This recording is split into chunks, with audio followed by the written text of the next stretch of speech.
Welcome to the Wednesday Team Prosperity Weekly Meeting. We're going to dive into some information today that's going to get us ready for a period of time that is the best for the entire year.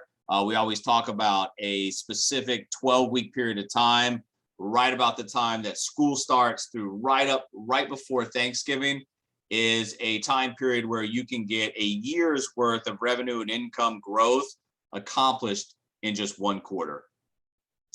So it is August the 11th. We are going to be starting a new 12-week year on Monday for the participants. For the other people not participating, we'll try to share some of the information that comes out of those WHAM groups weekly that's pertinent to your business, and I think that will help you.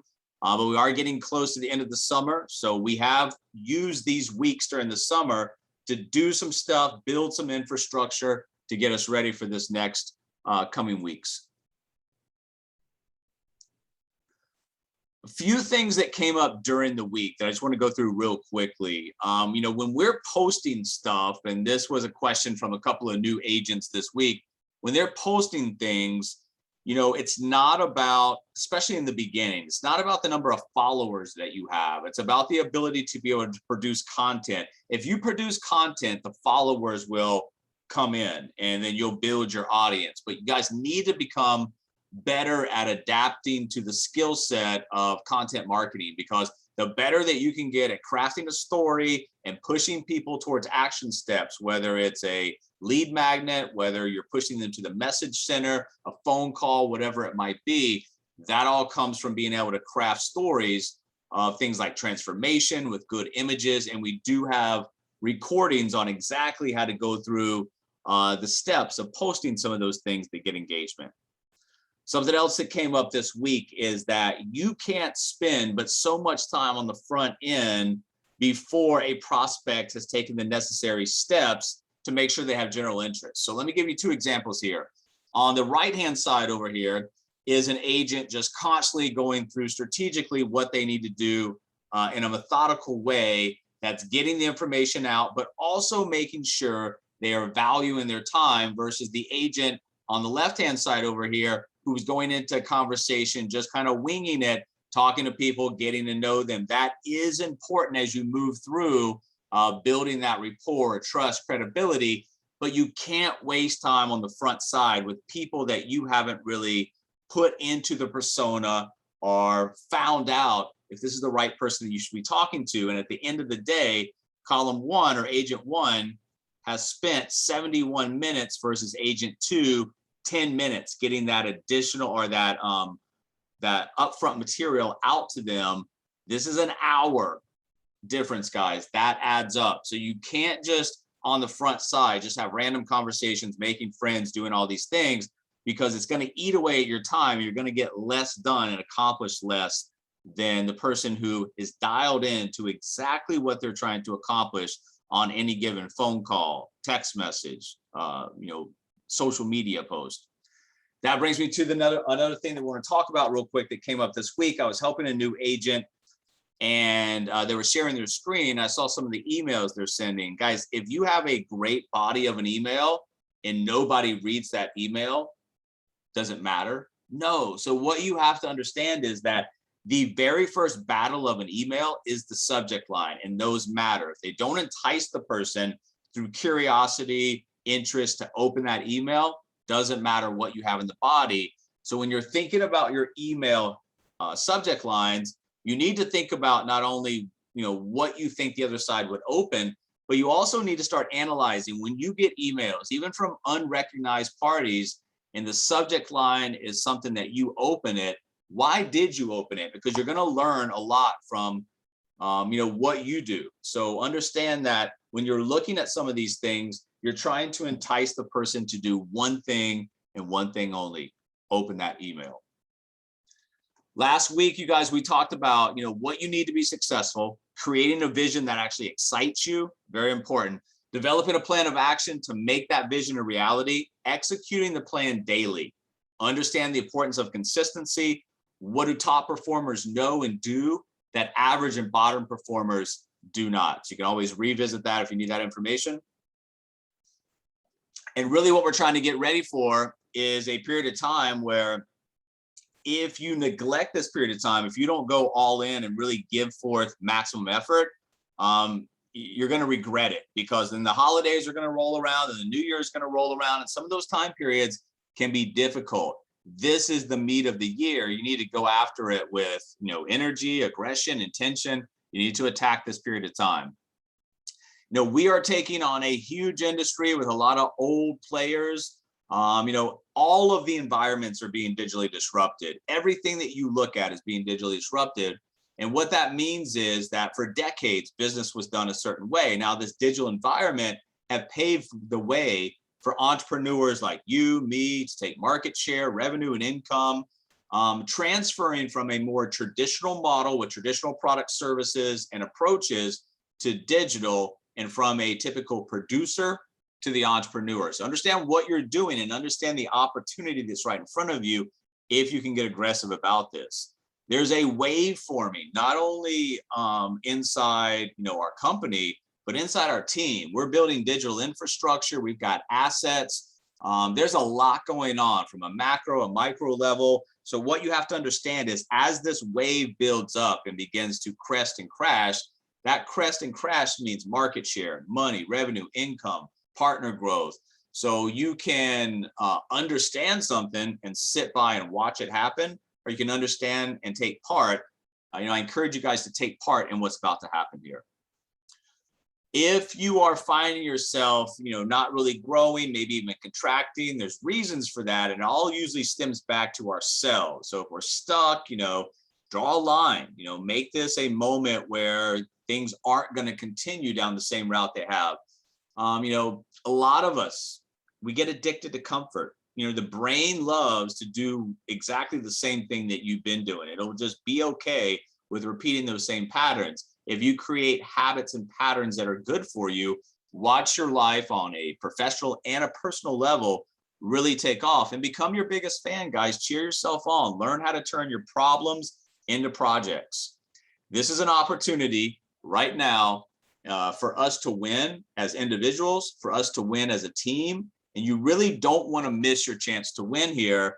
There's been a lot of time periods that we've, talked about things and we've kind of looked at things. This is a time to be aggressive. This isn't a time to plan and prepare. This is a time to attack, because this is your chance to really win on a big level.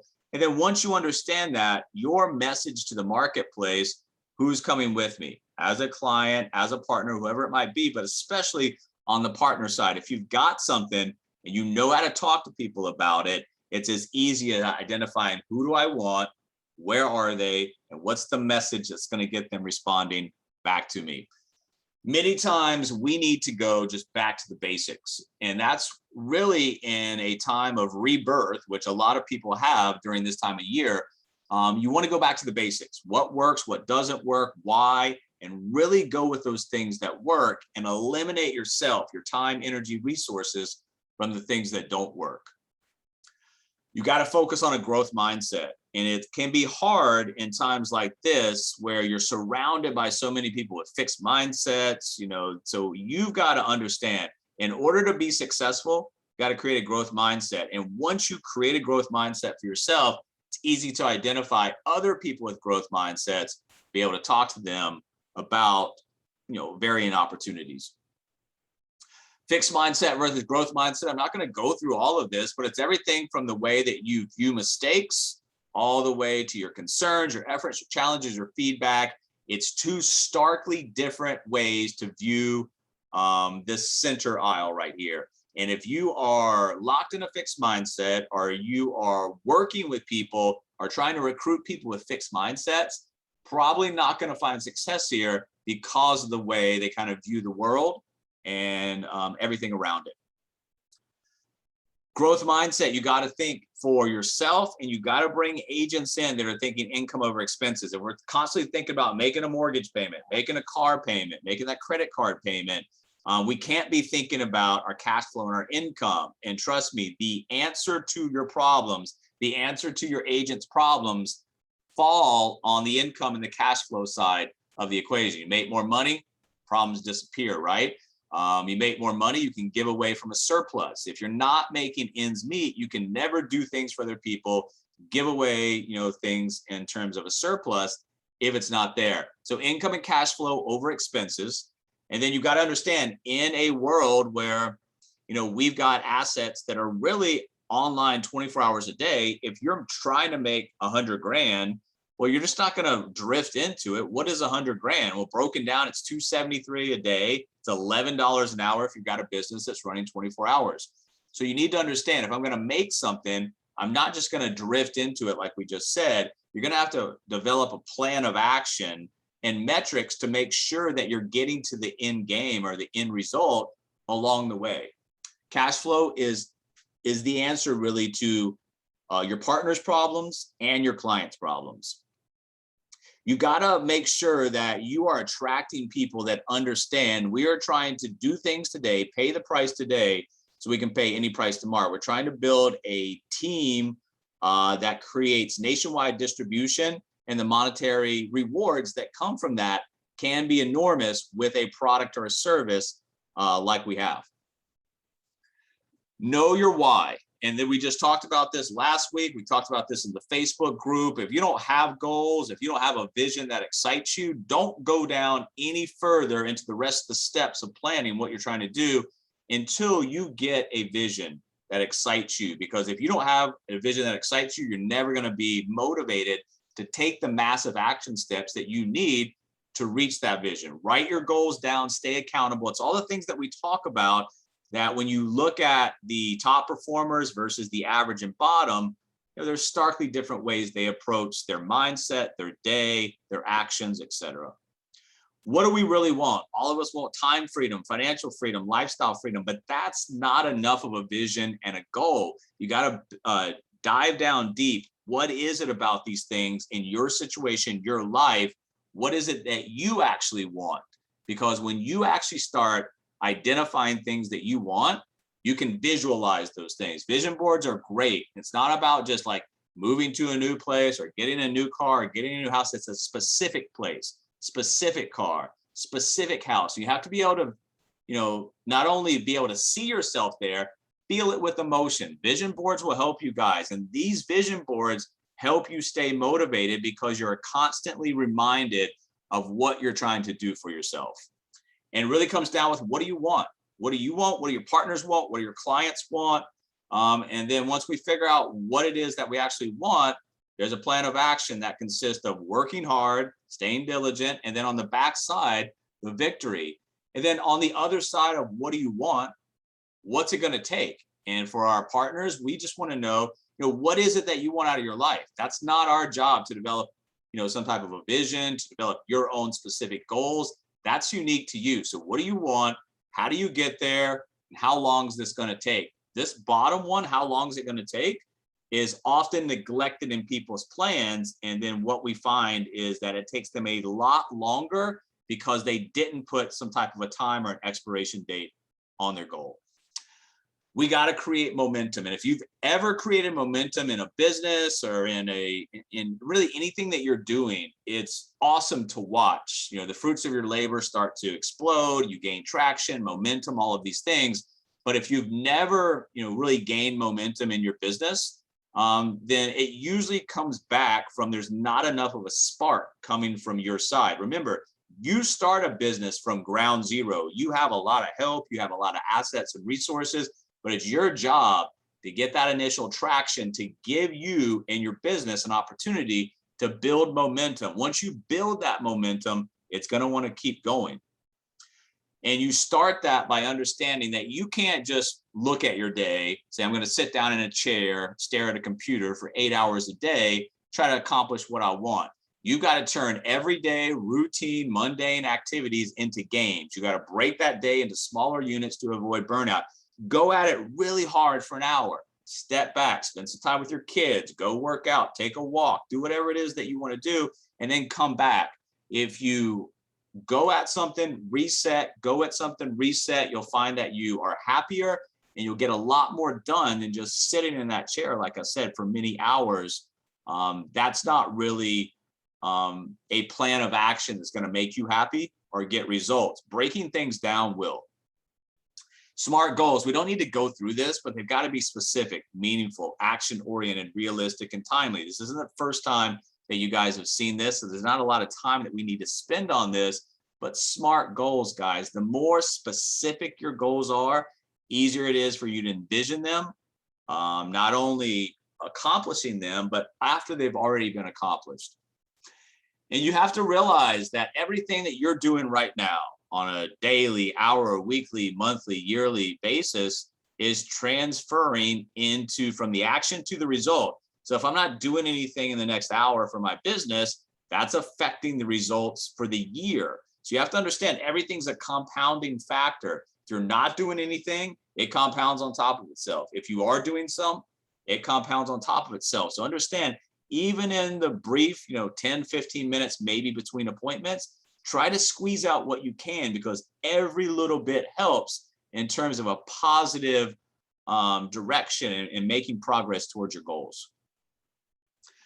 Remember, you're a digital marketing organization. So as you start to take maybe the digital out or the marketing out, your organization's going to falter. You are a new way of getting products and services into the marketplace. And with that innovation, it unlocks new value. And if you do this right, that new value comes in distribution, partner growth, revenue growth, client growth, income growth, all of these things that you're looking for. Look at your business from if you were a venture capitalist and you were going to invest in your business. I'm not talking about your individual business, but your business plan as a whole. What are we trying to bring to the marketplace? Well, a venture capitalist wants to know, what is your product or service? Does anybody need it? Does anybody care about it? Well, we've talked about this plenty. Our products and services are in demand. Next thing is, how we're going to create distribution. Then, what are the costs involved? How do we look at this business? Is there a point of resistance for scalability? When you look and break down the business, you have a lot going for you. You have in our model, success coming from the leadership, the clients, partners, professionals, products, providers, the technology, coupled with social media, the tools that we have. But it also allows you, and this is one of the most important parts when somebody's analyzing a business to invest in, what is the point of resistance for scalability? For ours, it's the human element. We have to put the right people in the right places to absorb the growth that we know is coming. When you look at that, I'm never going to come to you and say, hey, we need $500,000 for West Coast operations. I need you to build infrastructure over here for this operation. Once this gets going, the only thing that we have to continually do is develop talent, develop people, and make sure that they're there to absorb the growth. If you build offices and those offices are all doing the same thing and they're happy, this is a legit opportunity to build generational wealth. Remember, when you are talking about your business, if you're going to go out there and sell the same thing that everybody else sells in an industry that's very big, you got to compete. Competing is very hard. Revolutionary means that you have something different and you bring innovation to the marketplace. Business can be revolutionary. Business can be like everything else. We've got revolutionary sides to the business. So you guys need to understand and be in a power position when you're out there talking about what you have to offer. Does it work? Yeah. Does our marketing work? Yeah. It works from all sides. You just have to work it. So you have to understand, you're not having to come in here and reinvent the wheel or come up with a business plan. We've got a lot of the macro business plan. What we're talking about and what we stress is on your level, individually, what do you want out of this? Because you've got to develop that entrepreneurial plan that not only creates something that you want, but creates the action steps to get there with the metrics to be accountable to make sure you're progressing towards your goals. And I told you guys this a minute ago, when you're looking at a business opportunity, you don't want to come in there and assume that you're just going to be working there for the rest of your life. Same thing when you're talking to individual producers out there, self-employed people that own a practice. What's the exit strategy? If you don't have an exit strategy, that is a big flaw in your business model. So yes, you want to work hard. And yes, you want to put the weeks, months, and the years into this, but you also want to have some type of a date that you're looking at where you're going to back away, and what you've done up to that point will continue to operate and pay you money. Cash flow asset pays you passive income, nothing better. And that's why we put together teams, sales teams, because you're not going to get to where you want to go, including an exit strategy, on your own. So a big part of what we do is we bring in talent, identify talent, train, support, coach, mentor them to the point they can do one thing: go out and do this independently. So when you're talking to people, remember, a partner, a client, it doesn't matter. You're reverse engineering where they want to be, how they're going to get there. Are they currently on the avenue or path to get there? What's it going to take? How they should proceed. Talking to people, both clients and partners, is very, very easy once you understand the structure of a conversation, what you're trying to get, and then a little bit of a psychological nature of how people react to certain statements. This is your job every single month. You know, I've been doing this for a while now. Some of you guys have too. My goal really doesn't change. I'm trying to bring in 3 qualified clients per month, 3 qualified direct business partners per month. Now, as you get, more inundated, the company, the culture, the process, your business ages a little bit more, you can probably pump those numbers up. But realistically, if you provide 3 clients and 3 partners per month, what that's going to start to develop for you is an office that creates what I call the 10 by 10. That's 10 partners and 10 client sales every single month. That creates multiple offices. That will eventually create the distribution model that creates a portfolio of digital agencies that you help build. But you're never going to get there until you realize that right there, that 3, that's your obligation every single month. And if you're failing on that obligation, and then you look at this number, then that's 30% of an individual office. That's your responsibility. And not only if you're not doing that, you're falling short of that number, but you're also not setting the example and the pace for others that come in. You're always one recruit away from explosive growth. And, a lot of people, if you don't recruit correctly, if you don't identify the right people, you can bring in a lot of people into a business, they do absolutely nothing. I think a lot of us have learned that from doing this for the first time. But when you identify the right persona, and you start talking to them in the right way, and you're not qualifying but disqualifying people, it's going to help you bring in the right people, and your ratio of the people that are actually sticking and having activity starts to move up. Always ask questions, because the questions are going to allow you to do one of the most important things that you can do on the front side: disqualify. And that's pretty much the opposite of what everybody else is trying to do: qualify, pre-qualify. We try to disqualify, because if it's the wrong person, I want to cut that conversation as short as possible. Because at the end of the day, when I'm bringing in partners, I'm looking for a specific type of partner. I have a persona, I have a message, I know where they are, I'm going after them. But at the end of the day, it's probabilities. Is it a red ball or a green ball? If I pick out, and through the questions that I ask, I identify early, this is a red ball, I get rid of it. If you're identifying that it's a red ball and you're continuing the conversation, you're wasting both parties' times. You're only looking for the right fits. And that's what really makes the world go around. So if I'm talking to somebody and I get to the point where we need to talk about the income here being tied to the revenue growth of the company, being 100% commission, and it's not in them to do that. They need a salary. They need to be paid by the hour.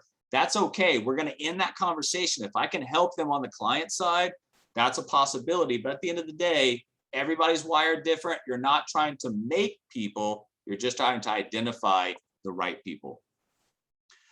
And remember, growth and development is huge, because although somebody comes in brand new, we've got company assets, we've got team assets, we've got seasoned entrepreneurs, industry veterans. So the amount of personnel help that you get, especially in the beginning, I don't think can be beat in the industry. And through that process, you have an evolution of a business partner. And this business partner is going to go through a process, and really, in the beginning, they're babies. They need everything from you. And if you're the type of person that's going to get annoyed by questions, then they're not going to feel comfortable coming to you. And then what's going to happen is they're not going to ask their question. They're not going to get the appropriate answer. They're just going to start to drift. But through that process, you've answered a bunch of upfront questions. They start to be able to come interdependent, which they can start to do some of these tasks on their own. You're going to need to continue to coach and mentor them to the point they've got this down. You guys have a business relationship, probably a personal relationship. They don't need you. They can go out and do this on an independent level. And that's where, that portfolio of digital agency starts to be built. When you are talking to people, and this is one of the hardest conversations, I think, in the marketplace, if somebody is understanding, hey, what I've done professionally, my job, my practice, whatever it is not going to get me to my goals, and they're looking to make that jump as an entrepreneur, that jump can be very scary for someone. You have to understand that. You have to be empathetic about that, but you have to be strong in your conviction that you are the right person that they should be talking to. You are the right person to help them if everything lines up with both sides of the commitment. And remember, also, they are coming in with not only the personnel, but even on a team level, a great deal of assets, tools, infrastructure, and all the other stuff on the personnel side. Combined with that, that's about value both now and future value. So when you're talking to a partner, it's usually about what they can accomplish coming in the future, but what can they accomplish immediately with what we have to put in place. And we have to make sure that we are dialed in for ourselves and our partners to income producing activities every single day. So when we're looking at things, there's tiered activity. There's things that are going to be, important for our business, our branding, our things that we do online. And there's going to be direct income producing activities. We have to tier the income producing activities at the top. They are the most important, and you have to teach people how to tier their activity as well. One of the ways you can start to understand what's direct activity and what's not, pull out an income calculator. You want to make 250, 500 grand, $1 million. And when it breaks it down to what you need to do, there's not a whole lot about social media posts. It's about appointments with qualified people who have a reason to do something. If you have enough of those, income is going to come. If you do nothing, and if you concentrate on the wrong activity, and if you shy away from the direct activity that will build your business, it's as insane as, let's say, opening a savings account, never putting money in the savings account, and then showing up at the bank one day asking for a withdrawal. Same thing. If you're not putting the time in, if you're not having the conversations, if you're not building your business, and then, X amount of months later, you look and your business hasn't grown, well, you understand why. There's no money put in the savings account. There was no time, energy, resources put into the direct build out of your business. And that build out comes from understanding a pipeline. And if you can build a pipeline, and if you can teach other people to build a pipeline, business will build 100%. And then to increase that pipeline, you have to understand that you can't just go out in the marketplace. You can't have a conversation with somebody and skip some of these bottom of building rapport, trust, credibility, getting the information that you need from them while they're talking. It uncovers a problem that you have a solution step for, that you can offer an action. If you just come in for the action without ever uncovering a problem from the information, it falls on deaf ears. This pyramid right here, guys, is a great way to understand how to increase pipelines, how to control conversations, how to close sales, how to become a better recruiter. It's all right here. So you need to reverse engineer and dissect it all backwards. All components of this really equal mastery. Also, outside of that, you have to understand value over cost. Yes, our products and services cost money, but if you concentrate on the cost and you let the clients concentrate on the cost, guess what that is? It's a fixed mindset. What's the value? What do I get out of the backside? What's this going to do for me, my life, my family, my inner circle, my retirement, whatever it is that we're talking about? I'm going to kind of end this meeting today on just 3 slides of a blueprint for success. Make it very, very easy. First of all, you need to challenge yourself every single day to be better marketer, better manager, better educator, whatever it is that you're doing to be better and better and better. And it's not just an explosive move up. I'm talking about 1% better a day. And if you look at that 1% compounding over X period of time, you're making big leaps and you're making big jumps in terms of your skill sets and your ability to not only do these things better on your own, but teach other people. And remember, it's always about the distribution. It's always about the generational, setup that you're creating here. And the second part is you've got to become a problem solver, whether you're dealing with partners, whether you're dealing with clients, whether you're dealing with your own life. Don't concentrate on the problem. Learn to focus on solutions. What's going to get you the result versus, dwelling in that problem. Once again, this goes back to the fixed versus the growth mindset. Fixed mindset, they concentrate and fixate on the problem. Growth mindset, they always look for the solutions. What's going to get me out of this problem? How do I learn from it? What's going to get me the results? And then finally, pretty simple. If you want more, do more. Multiply your efforts, multiply the results.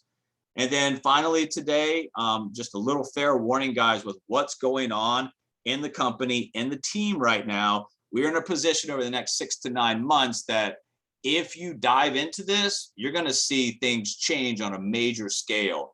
If you don't dive into this, you're in a position to potentially get left behind. That's not a good feeling when you watch a lot of other people around you finding success that you're not. So what do you need to do? Get serious about the rest of the year and this opportunity. This is a chance to do something very special on a very large scale. So do it right, richly rewarded. Do it wrong, you're going to be full of regret. So that's all we got for this week, guys. We'll see you next week. 12-week year starting Monday. If you're going to join us, great. If you're not, like I said, we're going to try to share the information coming out of that 12-week year with the rest of you guys so you can get some value out of it as well.